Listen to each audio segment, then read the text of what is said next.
లేకపోతే శ్రీనపల్లి దళమే. ఆ, ఆ దళం గురించి మీకు చెప్పండి.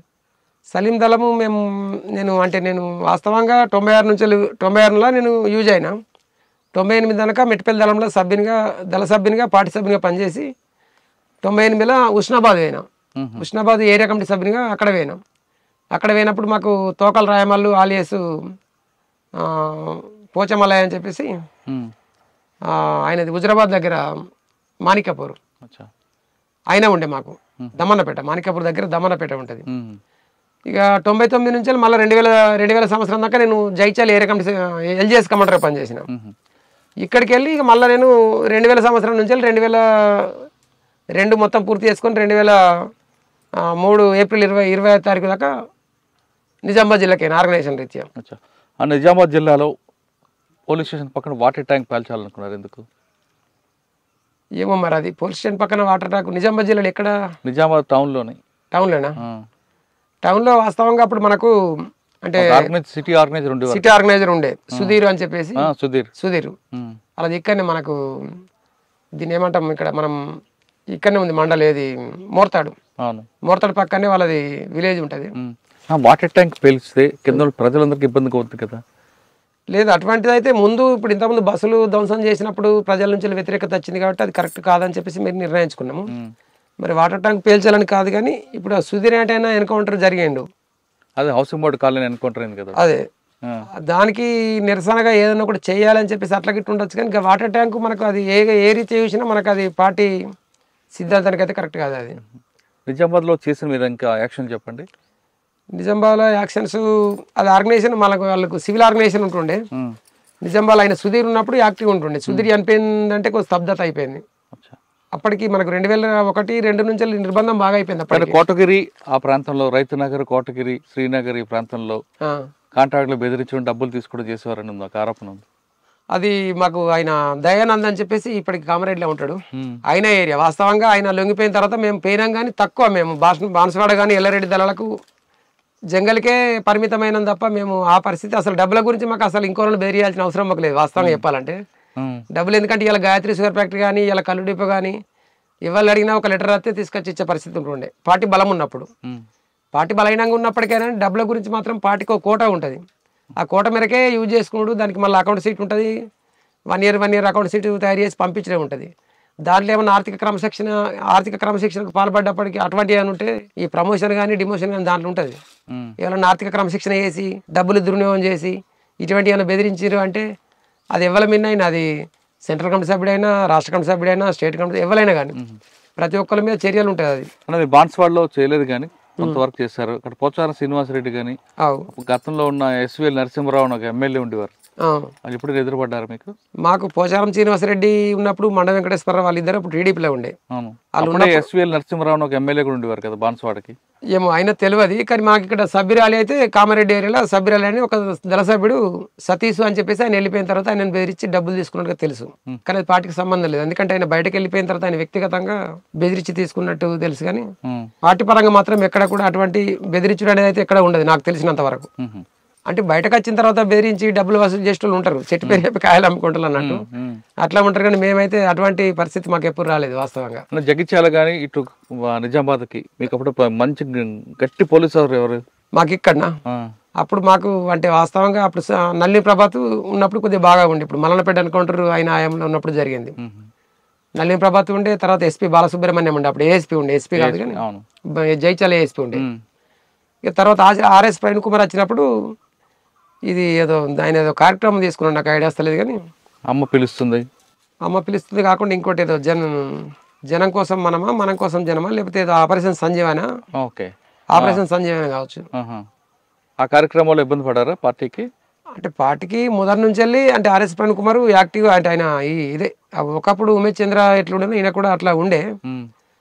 ఆయన కూడా ఒక నిజంగానే చెప్పాలంటే వాస్తవంగా దళిత వర్గం నుంచి వచ్చినాడు. అంటే ప్రభుత్వాల ఆదేశాలు అమలు చేసే తప్ప ఆయనకు వ్యక్తిగతంగా ఎజెండా ఉంటుందా ఉండదో మాకు తెలియదు వాస్తవంగా.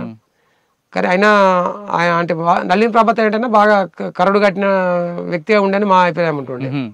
ఆర్ఎస్ ప్రవీణ్ కుమార్ అంటే ఇటువంటి సంస్కరణలు తీసుకొచ్చిండు, కానీ ఎన్కౌంటర్ల పట్ల అయితే మరి ఎక్కడ ఇంతగానో అంటే సీరియస్గా చేసినట్టు తెలియదు. అప్పుడు సురేంద్రబాబు గారు అనురాధ మేడం గారు పనిచేస్తారు కదా, వాళ్ళ నుంచి మీకు ఏమైనా వచ్చిందా ఇబ్బంది?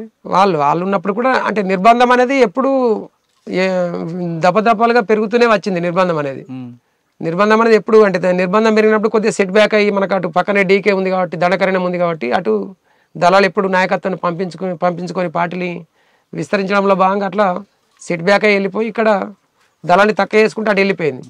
అందుకే ఇలా ఈ పశ్చిమ డివిజన్ అనే నిజామాబాద్ జిల్లాను ఈ కరీంనగర్ జిల్లాను కలుపుకొని పశ్చిమ డివిజన్ ఏర్పాటు చేసింది. అప్పుడు మీరు అదే టైంలో నిజామాబాద్ జిల్లాలో 2 ఎస్పీలు పనిచేశారు, ఆర్పి మీనా, మహేందర్ రెడ్డి గారు. వాళ్ళ టైంలో మీకు నిర్బంధం పెరిగిందా? అండ్ ఆర్పి మీనా టైంలో ఎక్కువ ఎన్కౌంటర్లు ఉన్నాయి కదా. ఆర్పి మీనా అప్పుడు నేను లేను, అప్పటికి అంటే నేను అక్కడ లేను, నిజామాబాద్ జిల్లా లేను. నేను ఉన్నప్పుడు ఈయన ఉండే మన ఓఎస్డి విక్రమ్ సింగ్ మాన్ ఉండే.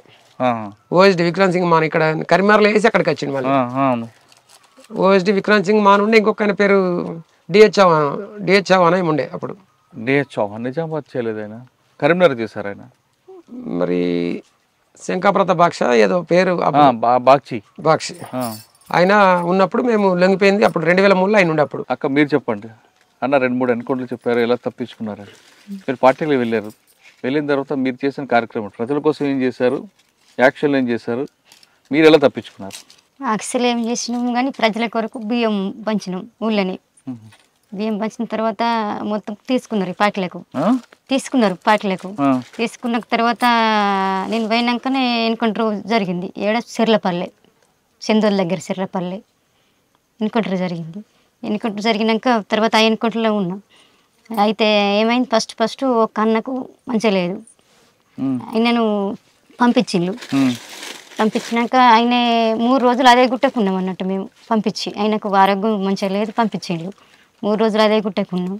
ఆయనను తీసుకొచ్చినాక ఇక అన్నమును ఆయనే ఒకసారి వచ్చినాక మేము ఊరు బందుకుపోయినాం. గుట్ట వైపు వాళ్ళు ఉన్నారు, మేము ఊరు బందుకుపోయి అన్నం తిన్నాక తర్వాత పోలీసుల వారికి వచ్చి గుట్ట వైపు ఉన్నాక మేము అన్నం తిని అన్నను రిసీవ్ చేసుకొని పోయినాక కాలువ వైపు వాళ్ళు ఉన్నారు పోలీసులు.